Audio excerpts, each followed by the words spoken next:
पर एक बार फिर। और आज हम लोग बात करेंगे relationship between the trigonometry ratios के बारे में। आशा करता हूँ आपको पिछला वीडियो पसंद आया होगा, और यदि आप लोगों ने अभी तक पिछला वीडियो नहीं देखा है तो उस वीडियो को आप जाके देख सकते हैं। मैं उसका लिंक आपको डिस्क्रिप्शन में दे दूंगा। और मैं आपसे आशा करता हूँ आप इसे लाइक, शेयर और सब्सक्राइब ज़रूर करेंगे हमारे चैनल को। और यदि आपको कुछ चीज़ समझ में नहीं आती है तो काइंडली उसे हमें कमेंट सेक्शन में हमें कमेंट करके बताएं। इसके अलावा मैं आपको व्हाट्सअप नंबर भी अपना दे सकता हूँ, और उसमें आप मेरे से किसी भी समय व्हाट्सअप करके अपनी किसी भी प्रकार की परेशानी या दिक्कत को मेरे से पूछ सकते हैं, शेयर कर सकते हैं। ठीक है, चलिए अब हमारा टॉपिक है आज का, ज़्यादा समय बर्बाद नहीं करते हैं और सीधे सीधे हम मुद्दे पे आते हैं। Relationship between the trigonometry ratios. ठीक है, ये जो है ट्रिग्नोमेट्री रेशियोज, मैंने आपको जैसे बताया था कि ट्रिग्नोमेट्री रेशियोज क्या कहलाते हैं। सबसे पहले ट्रिग्नोमेट्री रेशियोज होते हैं साइन थीटा, ठीक, कॉस थीटा, टेन थीटा। तो ट्रिग्नोमेट्री रेशियोज में क्या रहता है कि ट्रिग्नोमेट्री क्या है, बेसिकली ट्रिग्नोमेट्री जो है हमारे किसी भी त्रिकोण समकोण त्रिभुज में बनने वाली भुजाओं और उनके बीच बनने वाले कोणों का जो है एक संबंध को प्रदर्शित करती है, वो हमारे ट्रिग्नोमेट्री कहलाती है। ठीक है, जैसे यहाँ पर हम आपके सामने ये दिख रहा है कि भाई यहाँ पर ये ए बी और सी हमारा समकोण त्रिभुज है। तो अब हम क्या करेंगे कि ट्रिग्नोमेट्री रेशियोज के ऊपर बात करेंगे। जैसे साइन थीटा मैंने आपको बताया था कि भाई पहले से, कि इसको समझने के लिए भी मैंने आपको एक ट्रिक बताई थी, LAL KKA, यूपी बोर्ड वालों के लिए, लाल अपॉन कृष्ण कुमार अग्रवाल। ठीक है, और जो CBSE बोर्ड वाले हैं वो इस तरीके से लिख सकते हैं, पंडित भोले प्रसाद हर हर बोले। कुछ नहीं, बस याद करने का तरीका, जैसे हम लंब और कर्ण बोल रहे हैं, आधार बोल रहे हैं, इसलिए आप लोग इस यूपी बोर्ड वाले इससे याद कर सकते हैं। और CBSE बोर्ड वाले क्योंकि बेस परपेंडिकुलर और हाइपोटेन्यूज बोलते हैं, इसलिए वो इससे याद कर सकते हैं। ठीक है, तो लंब अपॉन कर्ण और कर्ण अपॉन आधार और लंब अपॉन आधार के बारे में हमारी बात हो रही थी। ठीक है, तो हम बताना चाहते हैं आपको कि साइन थीटा के लिए यदि आप बात करेंगे तो वो आता है लंब अपॉन कर्ण। कॉस थीटा के लिए यदि बात करेंगे तो आपका आएगा आधार अपॉन कर्ण। ठीक, और टेन थीटा के लिए बात करेंगे तो आ जाएगा आधार लंब अपॉन आधार। सही, इसी तरीके से मैंने आपको बताया था कि साइन थीटा का जस्ट पलट जो होता है वो होता है कोसेक थीटा। कोसेक थीटा क्या होता है, कर्ण अपॉन के लंब, जस्ट रिवर्स हो जाएगा इसका। ठीक है, कॉस का होता है सेक थीटा। सेक थीटा क्या हो जाएगा भाई, सेक थीटा हो जाएगा हमारा कर्ण अपॉन आधार, इसका जस्ट रिवर्स हो जाएगा। सही है, कॉट थीटा इसका रिवर्स रहेगा टेन थीटा का, और वो हो जाएगा आधार अपॉन लंब। अब इतनी बात आप लोगों को समझ में आ गई। यदि इतनी बात आपको समझ में आ गई है तो अब मैं आपको इसके आगे का बताना चाहूँगा। इसके आगे का बताने के लिए मेरे को थोड़ा इरेज करना पड़ेगा इसको, और इरेज कर देता हूँ मैं। ठीक है,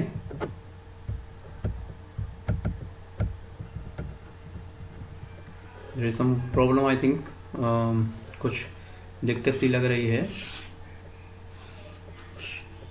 सॉरी।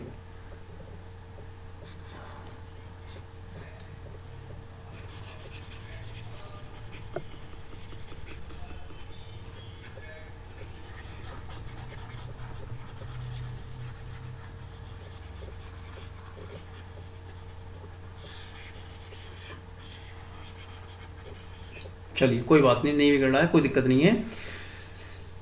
आधार इसका होता है कॉस का आधार अपॉन कर्ण। ठीक है, और के कॉस के उल्टा जो रहता है वो होता है सेक थीटा। सेक थीटा क्या हो गया, कर्ण अपॉन आधार। अब यदि हम इन दोनों की मल्टीप्लाई कर देंगे, देखिएगा तो क्या आएगा हमारे पास में, हमारे पास आएगा ये नहीं हट रहा है, चलिए कोई बात नहीं, हम बात करते हैं। तो sine theta multiplied by cosec of theta is equal to क्या हो जाएगा, L upon K into K upon L is equal to क्या हो जाएगा, सब कैंसिल हो जाएगा ना आपस में, तो 1 बचेगा। इसी तरीके से cos theta into sec theta is equal to 1, फिर हो जाएगा tan theta into cot theta is equal to 1, पहली बात। ठीक है, इसी तरीके से आप समझ सकते हैं। तो इतनी बात मैंने आपको बता दी, मैं क्लियर कैनवस कर रहा हूँ। इसके बाद में इसी को आप इस तरीके से लिख सकते हैं कि कोसेक थीटा और cosec theta is equal to 1 upon sine theta, ठीक है, या sine theta is equal to 1 upon cosec theta. दोनों बात एक ही हैं, बराबर हैं दोनों चीजें, ठीक है। फिर अगला देखते हैं क्या रहेगा अपना कॉस थीटा, ठीक है। Cos theta is equal to 1 upon sec theta, या sec theta is equal to 1 upon cos of theta.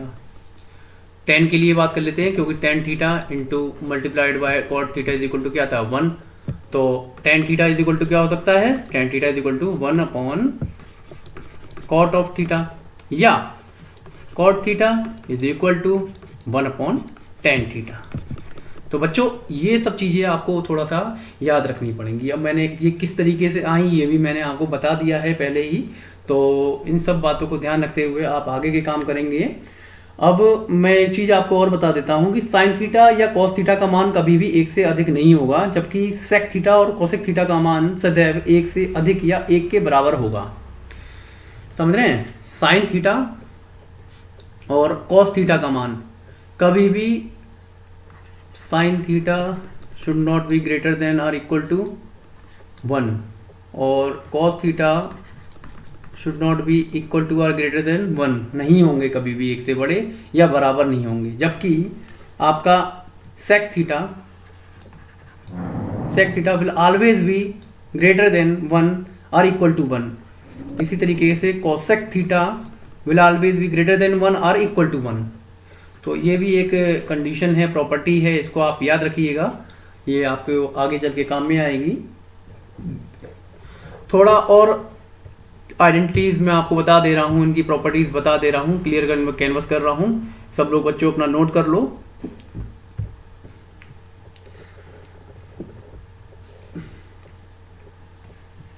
एक चार्ट बनता है जिसमें लिखा होता ASTC, ऑल साइन टेन, और शायद कॉसेक है यहाँ पर C से, ठीक है।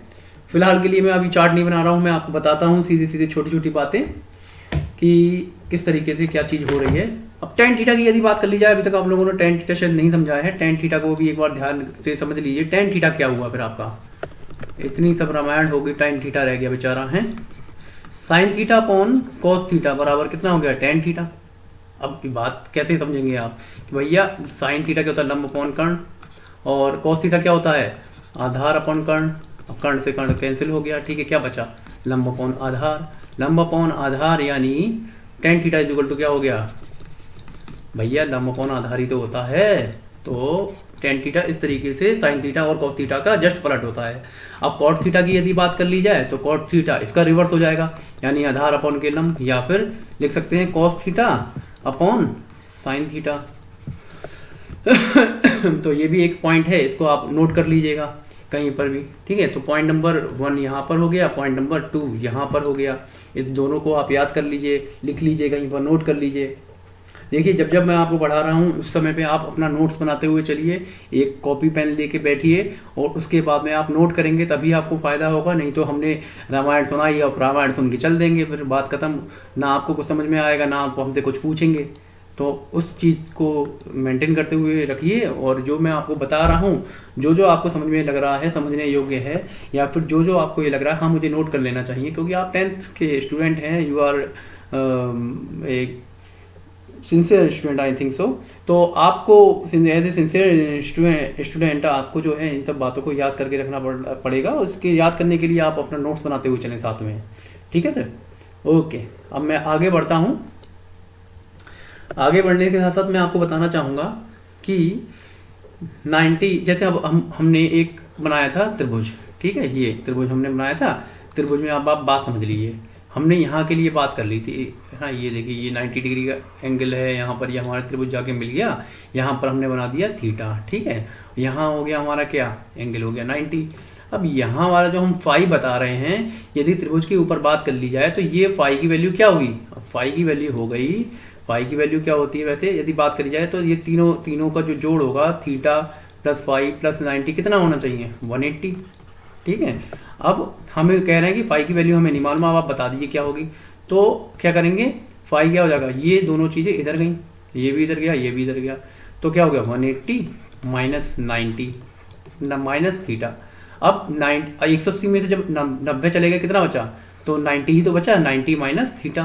तो फाई की वैल्यू कितनी आ गई अपनी, फाई की वैल्यू आ गई 90 माइनस थीटा।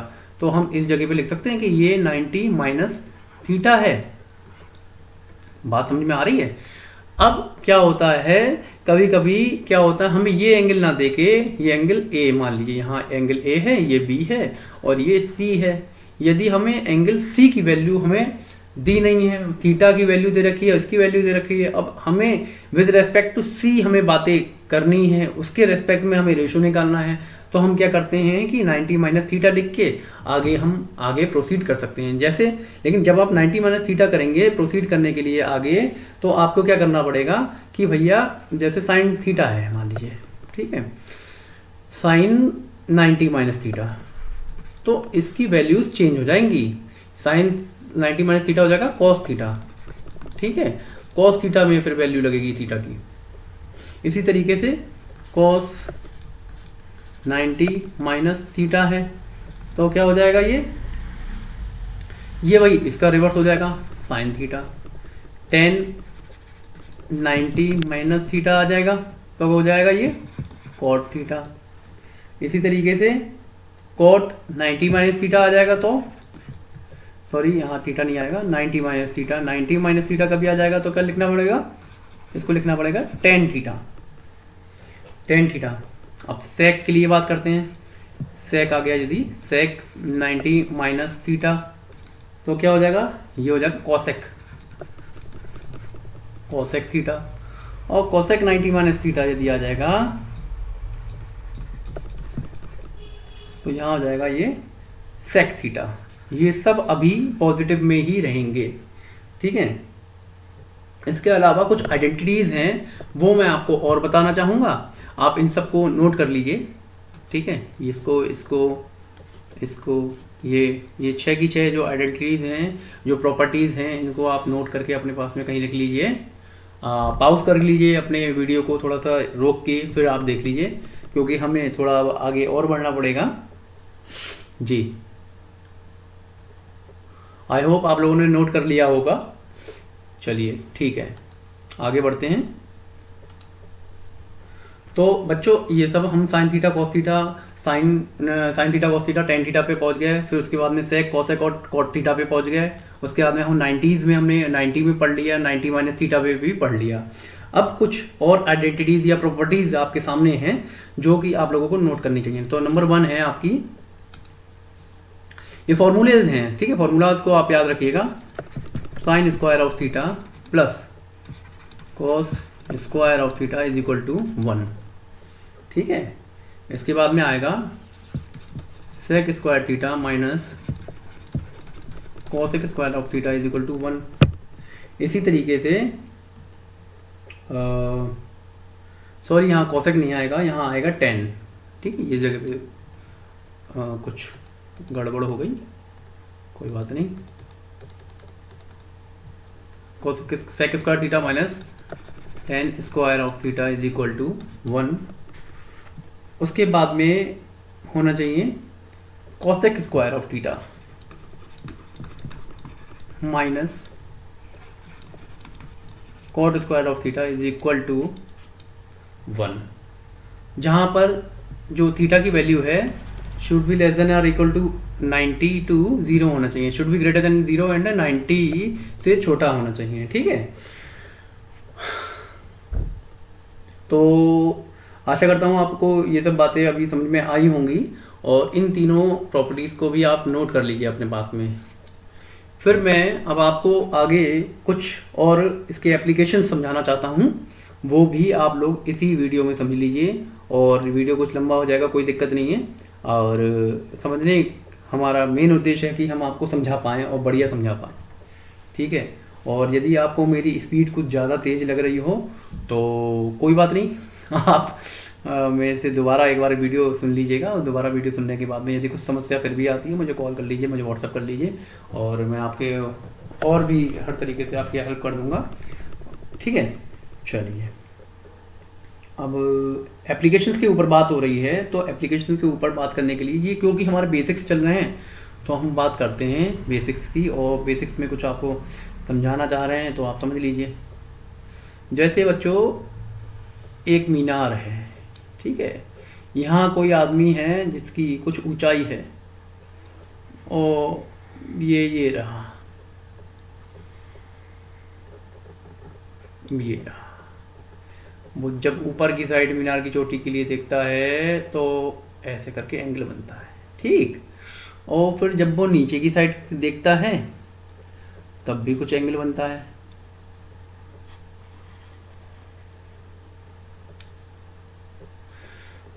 अब बात करते हैं, ये थीटा है और ये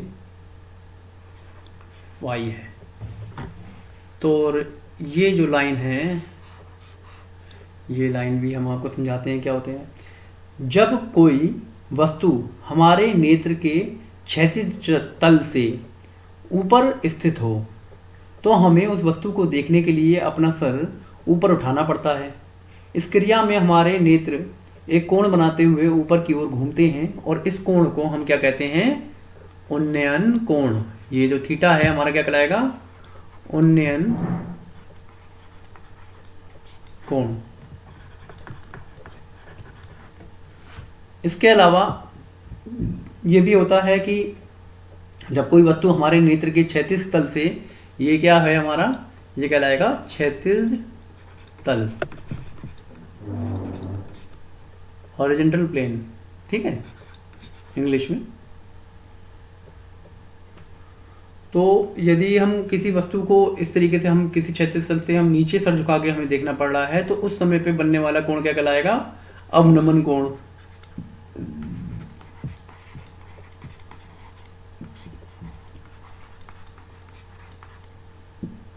ये क्षैतिज तल हो गया, ये उन्नयन कोण, यानी ऊपर मुंह उठा के देखा तो भैया हो गया उन्नयन कोण। नीचे सर झुका के दौड़ा, यानी नाप नमन करते हैं, नमन सर झुका के करते हैं, उसी तरीके से आपने नमन करा तो वो कोण कहलाएगा अवनमन कोण, ठीक है। तो इस तरीके से जो होती है हमारी अवनमन कोण, ये कहलाएगा, जितना कोण आपका एंगल नीचे आंखें आपको करके देखना पड़ेगा तो वो आपका अवनमन कोण कहलाएगा। जितना सर ऊपर उठा के देखना पड़ेगा आपको तो वो उन्नयन कोण कहलाएगा, ठीक है। इसके अलावा वो ये कह रहा है कि प्रेक्षक की आंख से प्रेक्षक द्वारा देखी गई वस्तु को मिलाने वाली रेखा को दृष्टि रेखा कहते हैं। जो ये रेखा हो गई, ये तल तो आपका क्षैतिज तल हो गया, और यहाँ से यहाँ तक की जो रेखा हो गई ये तुम्हारी दृष्टि रेखा हो गई। क्या कहलाएगी, दृष्टि रेखा, ठीक। अब त्रिकोणमितीय अनुपातों की सहायता से किसी भी वस्तु की ऊंचाई सदूर स्थित वस्तुओं के बीच की दूरी ज्ञात की जा सकती है। तो ये तो मैंने आपको बताया ही था। जैसे कोई मीनार है, इसे हम जो त्रिकोणमितीय अनुपात है उनके माध्यम से हम इस मीनार की ऊंचाई भी ज्ञात कर सकते हैं। ये मीनार कितने मीटर नीचे है ये भी हम ज्ञात कर सकते हैं। आपका जो व्यक्ति है उस मीनार से कितनी दूरी पर खड़ा हुआ है हम ये भी ज्ञात कर सकते हैं इसमें, ठीक है।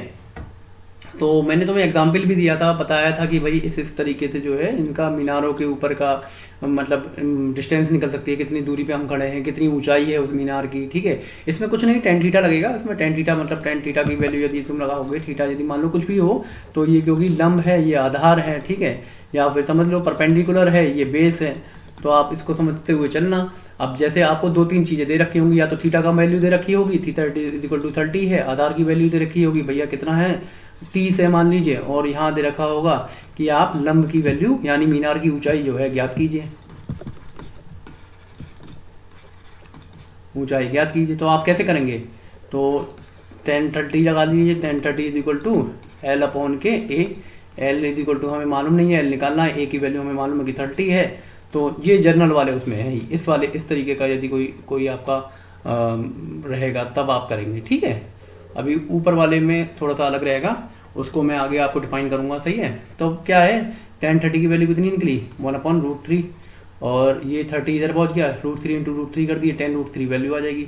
तो L इज इक्वल टू कितना हो जाएगा यहाँ पर, आगे देख लेना यहाँ पर एल इज इक्वल टू कितना आ जाएगा, एल हो जाएगा 30/√3। अब √3 से √3 की गुणा कर लेना, ऊपर नीचे गुणा कर ली, ये 3 हो गया, 3 से 10 का हटा तो ये हो गया 10, तो 10√3। आई होप बच्चों आप लोगों को ये सब बातें अभी समझ में आई होंगी और अच्छा लगा होगा आपको पढ़ के। यदि अच्छा लगा है तो लाइक शेयर और सब्सक्राइब प्लीज़ जल्दी जल्दी हमारे चैनल को सब्सक्राइब कर दीजिए और आप लोग हमसे जुड़ते चले जाइए ताकि हम अच्छे वीडियो आप लोगों को बना के दे सकें और आपको भी फ़ायदा हो और हमारे देश के सभी बच्चे पढ़ें, आगे बढ़ें, यही मेरी शुभकामनाएं हैं आपके लिए। आपके देखिए बोर्ड के एग्ज़ाम आ रहे हैं, आप लोग तैयार रहिए, किसी भी समय अनाउंसमेंट हो सकता है बोर्ड की डेट्स का। और चलिए ठीक है, आपको आशा और उम्मीदों के साथ में मैं छोड़ता हूँ, यहाँ पर अपनी वाणी को विराम देता हूँ। तब तक के लिए नमस्कार। चैनल को लाइक शेयर और सब्सक्राइब ज़रूर कर दीजिए, अपने दोस्तों को बता दीजिए और यदि कुछ पूछना हो तो आप मुझे को कमेंट करके पूछ सकते हैं। Thank you.